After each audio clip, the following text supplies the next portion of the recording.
Bienvenue sur la chaîne Emissario Unidos da Luz. Si vous aimez cette histoire d'expérience de mort imminente, pensez à l'aimer et à vous abonner à la chaîne. Commençons maintenant par l'histoire. Mon Noémie s'est produite lorsque j'étais adolescente, lors d'une opération visant à retirer une tumeur de ma glande surrénale. Après avoir été anesthésiée, je me suis soudainement retrouvée en train de flotter près du plafond, mais sous les puissantes lampes qui éclairaient la salle d'opération.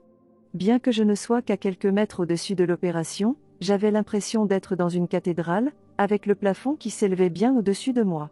Tandis que je planais au-dessus de cette activité animée, j'ai vu des médecins et même des étudiants en médecine arriver pour observer l'opération pour une maladie rare. D'ordinaire, une telle situation m'aurait déstabilisée, mais dans mon état de conscience accru, je suis restée indifférente à l'agitation. Dans cet état de paix profonde, j'ai regardé mon corps, le voyant comme une machine que j'avais utilisée pendant un certain temps pour accomplir certaines tâches. Avec ma conscience élevée, j'ai compris que j'étais l'intégration de multiples aspects qui se rassemblaient pour former un être singulier et multidimensionnel, et de ce point de vue, je me suis séparée de l'individu que j'avais été pendant les 16 dernières années. Dans cet état supraconscient, je pouvais ressentir les émotions spécifiques à chaque individu dans la salle d'opération, ainsi que l'anticipation nerveuse et l'excitation partagée par tous. Je connaissais également des détails sur le passé des gens, et lorsque je me concentrais sur le chirurgien principal, je comprenais que, malgré sa grande expérience, il n'avait pratiqué l'opération qu'une seule fois auparavant. Alors que la salle était soudainement enveloppée d'un silence tendu, j'ai regardé le chirurgien principal faire son incision, coupant profondément mais avec précision, évitant toute exposition ou tout contact inutile avec la glande surrénale, sachant qu'un tel contact déclencherait la libération d'une grande quantité d'hormones aux résultats imprévisibles. Même si le chirurgien avait prévu d'enlever la tumeur, je savais dans mon état de conscience accru qu'il n'était pas conscient de l'ampleur de la tumeur qui avait rempli la moelle épinière et du degré de métastase. Après avoir réfléchi un moment à la question de savoir s'il fallait procéder ou non, le chirurgien en chef a pratiqué l'incision. Cependant, lorsque le scalpel a touché la glande, une dose massive d'adrénaline a été libérée, ce qui a déclenché une alarme aiguë du moniteur cardiaque. C'est à ce moment-là que j'ai senti une poussée d'énergie rapide comme l'éclair se propager vers l'extérieur tandis qu'une vague de panique s'emparait de la pièce. À la suite de l'explosion, le temps s'est étiré à l'infini au point que la scène sous moi ressemblait à une photographie de personnes aux mains entrelacées, se passant divers objets tout en se dépêchant d'appliquer la procédure d'urgence. Alors que les personnes sous moi étaient préoccupées, j'ai senti une force puissante me tirer par derrière, et alors que j'étais attiré par cette force irrésistible, le temps a semblé s'accélérer, comme pour compenser le ralentissement précédent. Pendant un bref instant, j'ai pu entendre les cris des gens paniqués alors que le chaos se déroulait sous moi, avant d'être soudainement emporté à toute vitesse dans un tunnel noir de jets. Alors que je fixais la lumière loin devant moi, une petite sphère de lumière jaune s'approcha soudainement et, tout aussi soudainement, mon voyage dans le tunnel prit fin.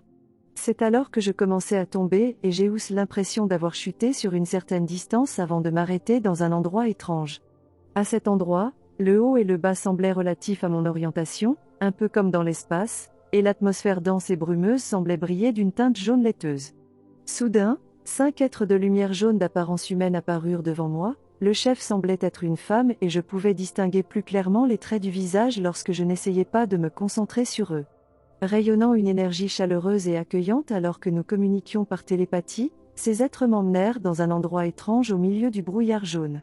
J'observais alors 3 sphères parfaites s'organiser pour former un triangle équilatéral et, au milieu du triangle, je vis une autre sphère beaucoup plus grande. Je demandais aux êtres ce que je regardais, mais ils ne répondirent pas. J'ai remarqué que le brouillard jaune changeait progressivement de teinte pour devenir bleu foncé avant de devenir noir, et lors de cette transformation du jour à la nuit, j'ai pu voir les étoiles dans le ciel. Les êtres m'ont demandé de me retourner, et ce faisant, j'ai été stupéfait de voir à quel point la Terre semblait belle, et étonnamment vivante de loin. Alors que j'admirais la Terre, des centaines de petits objets tournoyants sont soudainement apparus devant moi.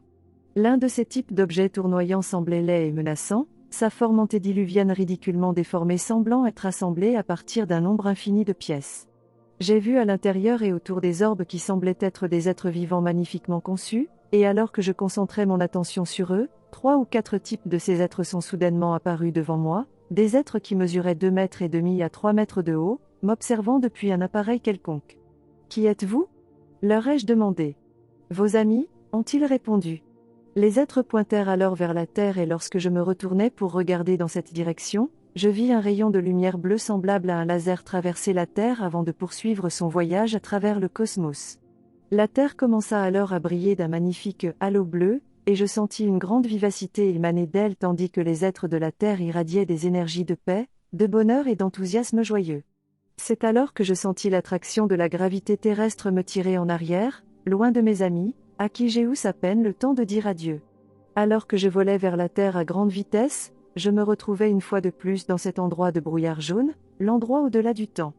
Mon groupe était positionné à côté de moi lorsque deux garçons, âgés de 7 et 14 ans, apparurent devant moi pour m'accueillir. Les garçons me conduisirent ensuite dans un autre endroit étrange, qui ressemblait au début à une maquette au milieu du brouillard jaune. Ce qui apparaissait au départ comme une maquette s'est cependant transformé, ou peut-être que je me suis transformé, de telle sorte que j'ai pu soudainement y entrer, et dès que je l'ai fait, la maquette et tout ce qu'elle contenait sont devenus tout à fait réels. Soudain, je me suis retrouvé au milieu d'une région vallonnée, au bord d'un grand lac. C'était le début de l'automne, et nous nous sommes assis sur la rive pour observer la nature qui nous entourait. J'ai regardé les feuilles des arbres jaunir et tomber au sol, tandis que la pluie et le froid rendaient l'atmosphère brumeuse. Cela a continué pendant un long moment avant que la pluie ne cesse et que l'hiver ne s'installe.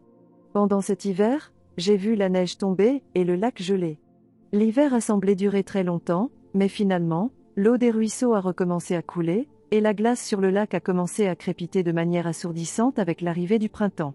Au milieu du printemps, j'ai vu la nature en fleurs, suivie d'un été dont la chaleur et l'humidité ont attiré des essais d'insectes. Les garçons ont alors pointé du doigt le côté droit du lac, qui passait sous une colline, où j'ai vu un très grand homme qui regardait vers le bas avec découragement en marchant.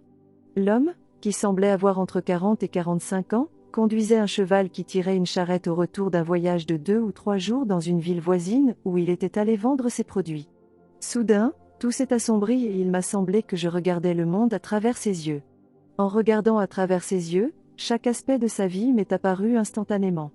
Je savais qu'il était marié et avait 8 enfants, dont le plus jeune n'était qu'un nourrisson à l'époque. L'homme était un paysan pauvre qui pouvait à peine subvenir aux besoins de sa famille, mais parmi les paysans, il était considéré comme appartenant à la classe moyenne. Je savais aussi qu'il habitait en dehors de la ville, qu'il cultivait la terre pour gagner sa vie et qu'il parlait couramment le français bien que sa langue maternelle soit l'allemand.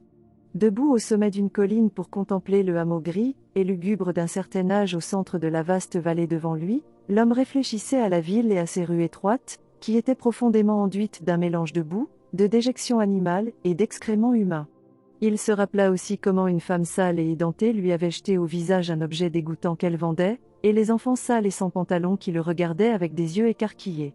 Tandis qu'il se frayait un chemin à travers la foule pour atteindre le centre de la ville, je vis à travers ses yeux les citoyens de la ville rassemblés sur la place de la ville. Les citoyens se tenaient rassemblés derrière un cordon de soldats armés, qui empêchait la foule de s'approcher de la potence au milieu de la place de la ville, où se tenaient 4 personnes avec des nœuds coulants autour du cou.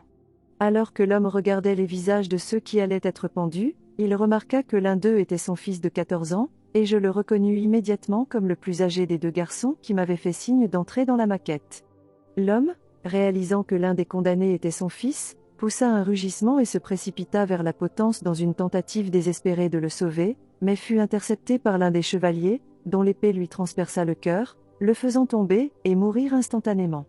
Enragé par ce meurtre, la foule commença à se battre contre les soldats et un terrible massacre s'ensuivit. La femme de l'homme, parmi les gens rassemblés, fut alors séparée de son fils de 7 ans pour tenter de le protéger. Cependant, l'un des soldats, en voyant le garçon, le décapita de manière inexplicable.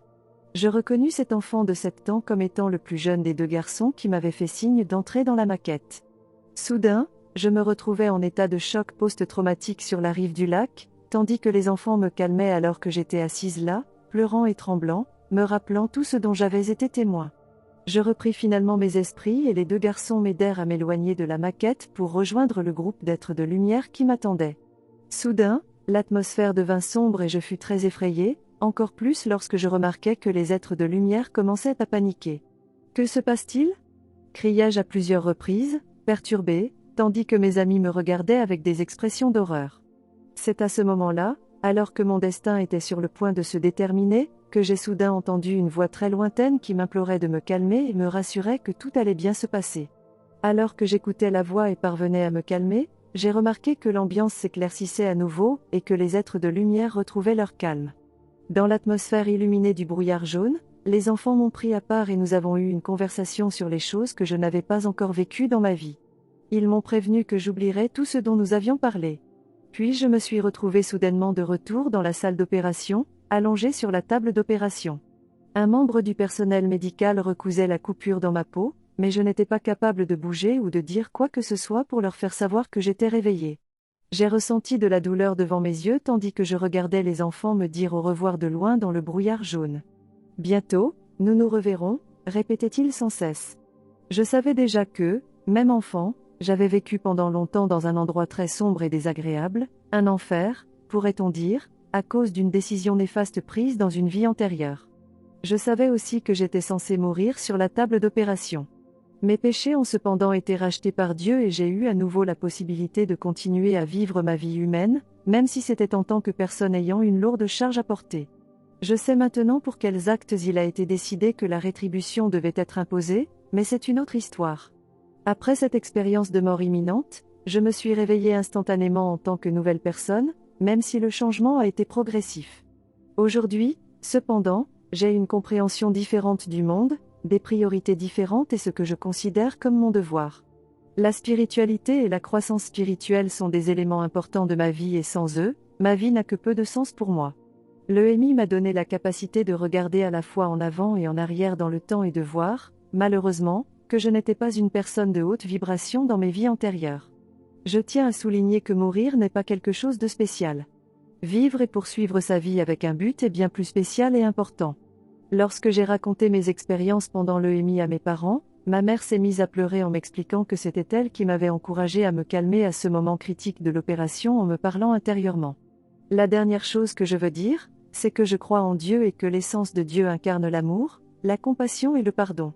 Dieu ne refuse jamais rien de ce qu'on lui demande, mais je crois qu'il donne le plus à ceux qui désirent être proches de lui.